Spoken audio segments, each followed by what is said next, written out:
നമ്മുടെ നാട്ടിലൊക്കെ പണ്ടൊരു ചൊല്ലുണ്ട്, നാക്കിന് എല്ലില്ല എന്ന് വെച്ച് എന്തും വിളിച്ച് പറയരുതെന്ന് പറയും. മാരാര് ശരിക്കും ചെയ്തത് അതില്ലേ? നാക്കിന് എല്ലില്ലാത്തത് കൊണ്ട് രാജ്യത്തിനെ പറ്റി എന്തും പറയാമെന്നുള്ള ഒരു കാര്യമല്ലേ മാരാര് ചെയ്തത്? ഇത് 2 മിനിറ്റ് നാക്കിന് എല്ലില്ലെങ്കിൽ എന്തും വിളിച്ച് പറയാമെന്ന് പറഞ്ഞപ്പോൾ ഞാൻ ആദ്യം കരുതത് എന്നെ എന്തോ പറയാൻ വരുന്നു എന്നാണ്. പിന്നീടാണ് എനിക്ക് അതിന്റെ കാര്യം മനസ്സിലായത്.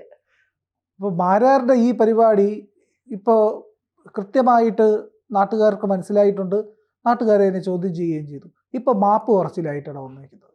സ്ഥിരം ഇത്തരം കാര്യങ്ങൾ ചെയ്യുന്നവരുടെ സ്ഥിരം പരിപാടിയാണ്.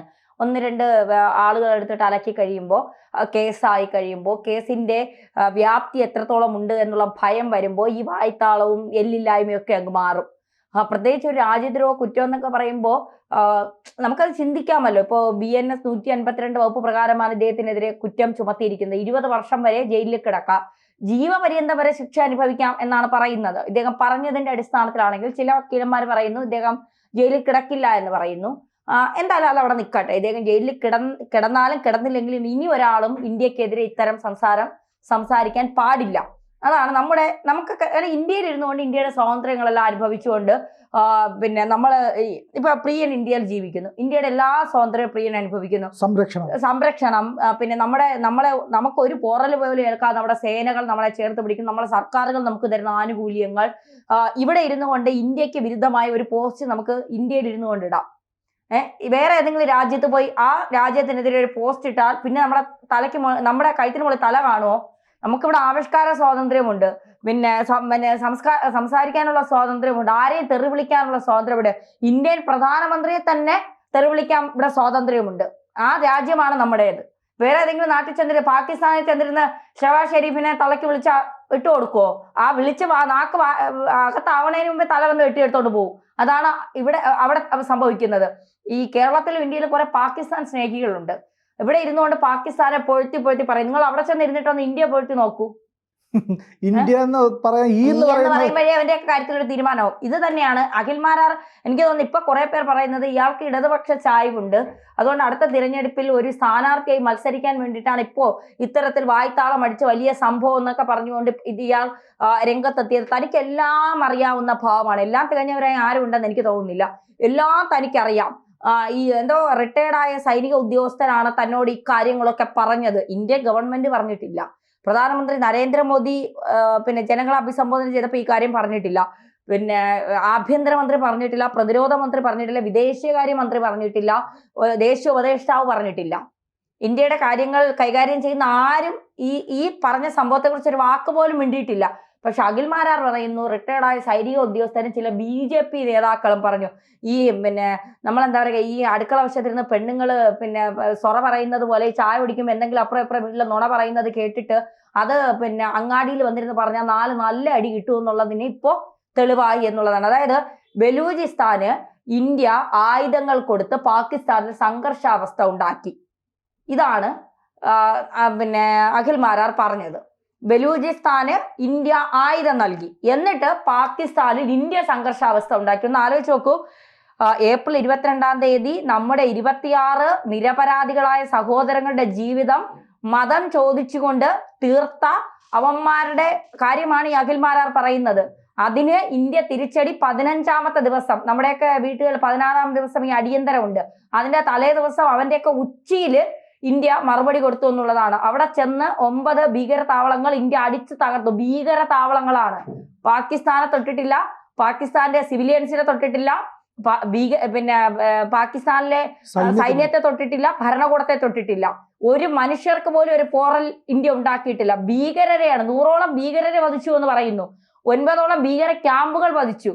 ആ ഭീകര ക്യാമ്പുകളിൽ പലതും ഇന്ത്യക്കെതിരെ പാകിസ്ഥാനിൽ ഇരുന്നു കൊണ്ട് ഇന്ത്യയെ തകർക്കാൻ ആസൂത്രണം ചെയ്ത പല ഭീകര ക്യാമ്പുകളാണ് ഇന്ത്യ തകർത്തത്. അതിൽ നമ്മൾ അഭിമാനിക്കണം. നമ്മുടെ രാജ്യത്തെ ഓർത്ത്, നമ്മുടെ സൈന്യത്തെ ഓർത്ത് നമ്മൾ അഭിമാനിക്കണം. പിന്നെ ബലൂചിസ്ഥാൻ എന്ന് പറയുന്നത് പാകിസ്ഥാൻ എന്ന് പറയുന്ന ഭീകരവാദ രാജ്യവുമായി ഞങ്ങൾക്ക് ഒരു തരത്തിലും സഹകരിച്ചു പോകാൻ കഴിയില്ല എന്ന് പറഞ്ഞുകൊണ്ട് കുറെ നാളുകളായി ശബ്ദം ഉയർത്തിക്കൊണ്ടിരിക്കുന്ന അടിച്ചമർത്തപ്പെട്ട ഒരു ജനതയാണ് ബലൂചിസ്ഥാനിലുള്ളത്. അവർ ഈ പ്രശ്നം ഉണ്ടായപ്പോൾ പാകിസ്ഥാനിലെ തീവ്രവാദികളുടെ ശ്രദ്ധ മുഴുവൻ ഇന്ത്യയിലേക്കാകുമെന്ന് കരുതിക്കൊണ്ടാണ് അവർ ആ സമയം കയറി അടിക്കാൻ തീരുമാനിച്ചത്. അപ്പോഴാണ് അവരുടെ തലസ്ഥാനമായ കൊറ്റ്വ പാകിസ്ഥാൻ പിടിച്ചു വെച്ചിരുന്നത് അവർ തിരിച്ചു പിടിച്ചത്. അവരിപ്പോ സ്വന്തമായ ഫ്ലാഗ് ഉണ്ടാക്കുന്നു. അവർ പിന്നെ ഇന്ത്യയിൽ അവർക്കൊരു എംബസി വേണമെന്ന് അവർ ആവശ്യപ്പെടുന്നു. ഇന്ത്യൻ സർക്കാർ അത് ഇതുവരെ അംഗീകരിച്ചിട്ട് പോലും ഇല്ല. പിന്നെ അവർ പാസ്പോർട്ട് രൂപകൽപ്പന ചെയ്ത് വിക്കിപീഡിയ പോലും അവർ റിപ്പബ്ലിക് ഓഫ് ബെലൂച്ച് എന്നാക്കിയിട്ടുണ്ട്. അവർക്ക് ഇന്ത്യയോടും വേറെ ഏതോ രാജ്യം കൂടി അവരത് പറഞ്ഞിട്ടുണ്ട്, ചേർന്ന് നിൽക്കാനാണ് ഇഷ്ടം. പക്ഷെ ഇന്ത്യ ഇതുവരെ ഇത് അംഗീകരിച്ചിട്ടില്ല എന്ന് പ്രത്യേകം എടുത്തവർ അതിൽ പറഞ്ഞിട്ടുണ്ട്. അപ്പൊ പിന്നെ ഇന്ത്യ എങ്ങനെയാണ് ബലൂജികൾക്ക് ആയുധം നൽകി പാകിസ്ഥാനിൽ പ്രകോപനം ഉണ്ടാക്കാൻ, ഈ ബലൂചിസ്ഥാനെ പാകിസ്ഥാൻ ഏതൊക്കെ തരത്തിലാണ് ബുദ്ധിമുട്ടിക്കുന്നത്, ഏതൊക്കെ തരത്തിലാണ് ആക്രമിക്കുന്നതെന്ന് അറിഞ്ഞു വെച്ചുകൊണ്ടാണോ ഈ അഖിൽ മാരാർ ഈ സംസാരം നടത്തിയത്? അവിടെ ബലൂചിസ്ഥാനിൽ ഈ പാക് ഭീകരർ അല്ലെങ്കിൽ സൈനികർ കയറി അവിടുത്തെ ജനങ്ങളെ ഒരു കാരണവുമില്ലാതെ സ്ത്രീകളെയും പെൺകുട്ടികളെയും പിടിച്ചുകൊണ്ട് പോവുകയാണ്. അതായത് ഈ പാകിസ്ഥാന്റെ 40% ഭൂമിയാണ് ഈ ബലൂചിസ്ഥാൻ എന്ന് പറയുന്നത്. അവിടെ വളരെ കുറച്ച് പോപ്പുലേഷനേ ഉള്ളൂ പാകിസ്ഥാന്റെ മെയിൻലാൻഡിനെ കമ്പയർ ചെയ്യുമ്പോൾ. അവിടുത്തെ ജനങ്ങളുടെ ജീവിതം പക്ഷേ ഏറ്റവും ദരിദ്രവും ദുഃഖപൂർണവുമാണ്. അവിടെ നിന്ന് ധാതുക്കൾ, റെയററ്റ്സ് എല്ലാം ഇങ്ങനെ ഖനനം ചെയ്തെടുത്തുകൊണ്ട് പോകാൻ പാകിസ്ഥാൻ ചൈനയെ ഏർപ്പെടുത്തും. അവിടുത്തെ ജനങ്ങൾക്കൊന്നും കിട്ടില്ല. അസാധുക്കളായ മനുഷ്യർ അവരുടെ സ്വാതന്ത്ര്യത്തിന് വേണ്ടി, അവരുടെ നിലനിൽപ്പിന് വേണ്ടി ഒരു സമരത്തിലേക്ക് ഇറങ്ങുന്നു. ആ സമരം അവരുടെ സ്വകാര്യമായിട്ടുള്ള ഒരു കാര്യമാണ്. അതിനകത്ത് ഇന്ത്യക്ക് എന്ത് താല്പര്യം? ഇന്ത്യ ഒന്നും ചെയ്തിട്ടില്ല. ഇന്ത്യ ഇടപെട്ടിട്ടുള്ളത് ബംഗ്ലാദേശിലാണ്. അത് ബംഗ്ലാദേശിന്റെ സ്വാതന്ത്ര്യത്തിന് വേണ്ടിയിട്ടായിരുന്നു. അതിന് ഒരുപാട് കാരണങ്ങൾ മറ്റുണ്ടായിരുന്നു. അതായത് ഉറുദു അടിച്ചേൽപ്പിക്കുന്നു ബംഗാളികൾക്ക് മുകളിൽ. അങ്ങനെയൊക്കെ അവിടുത്തെ ജനങ്ങൾ റിവോൾട്ട് ചെയ്ത് ഇന്ത്യക്ക് നേരെ പ്രശ്നങ്ങൾ തുടങ്ങിയപ്പോഴാണ് ഇന്ത്യക്കകത്തേക്ക് ആൾക്കാർ കയറി വരാൻ തുടങ്ങി. അവിടെ സൈന്യവുമായിട്ട് പ്രശ്നമുണ്ട്. അതിനെ ചെറുത്തപ്പോൾ സ്വാഭാവികമായിട്ടും പാകിസ്ഥാനുമായിട്ട് രസലുണ്ടായി. അന്ന് ഈസ്റ്റ് പാകിസ്ഥാൻ സ്വതന്ത്രമായി ബംഗ്ലാദേശായി. അന്ന് നമ്മളത് അനിവാര്യമായിരുന്നു. പക്ഷേ ഇന്ന് ബലൂചിസ്ഥാന്റെ കാര്യത്തിനകത്ത് നമ്മൾ അങ്ങനെയും ചെയ്യാൻ പോകുന്നില്ല.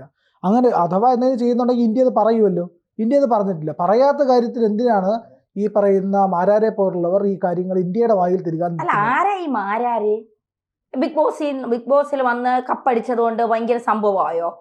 കുറെ പിന്നെ കാറിലിരുന്നു, അവിടെ ഇവിടെ ഇരുന്നു കുറെ വായ്ത്താളം അടിച്ചതുകൊണ്ട് കുറെ സംഭവമായോ? ഇല്ല. ആദ്യം സ്വന്തം രാജ്യത്ത് നിന്നുകൊണ്ട് സ്വന്തം രാജ്യത്തെ സ്നേഹിക്കാൻ പഠിക്കണം. ഇപ്പൊ ശശി തരൂർ ഇന്നലെ പറഞ്ഞൊരു കാര്യമുണ്ട്, രാഷ്ട്രമുണ്ടെങ്കിലേ രാഷ്ട്രീയമുള്ളൂ.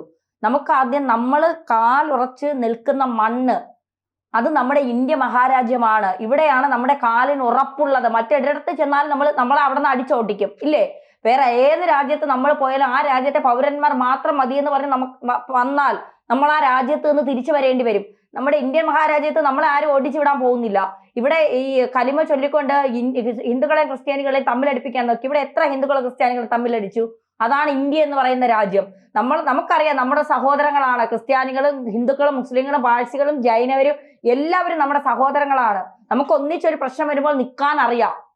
അവിടെ മാരാരുടെ പോലെയുള്ള ഈ കുഴുത്തിരുമ്പുമാരുടെ ഇതൊന്നും നമുക്ക് ആവശ്യമില്ല. കൃത്യവും ശക്തവുമായ നിയമ നടപടികൾ ഈ കാര്യത്തിൽ തീർച്ചയായിട്ടും ഉണ്ടാണ്. ഇനി ഒരുത്തന്റെ നാക്ക് ഇന്ത്യയിൽ ഇരുന്നു കൊണ്ട് ഇന്ത്യക്കെതിരെ സംസാരിക്കാൻ ഒരുത്തന്റെ നാക്ക് പൊങ്ങരുത്. ആ തരത്തിലുള്ള ശിക്ഷ ഇയാൾക്ക് നൽകണം. കൂടുതൽ വാർത്തകളും വിശേഷങ്ങളും നിങ്ങളിലേക്ക് എത്താൻ ABC മലയാളം സബ്സ്ക്രൈബ് ചെയ്യുക, ബെൽ ബട്ടണും അമർത്തുക.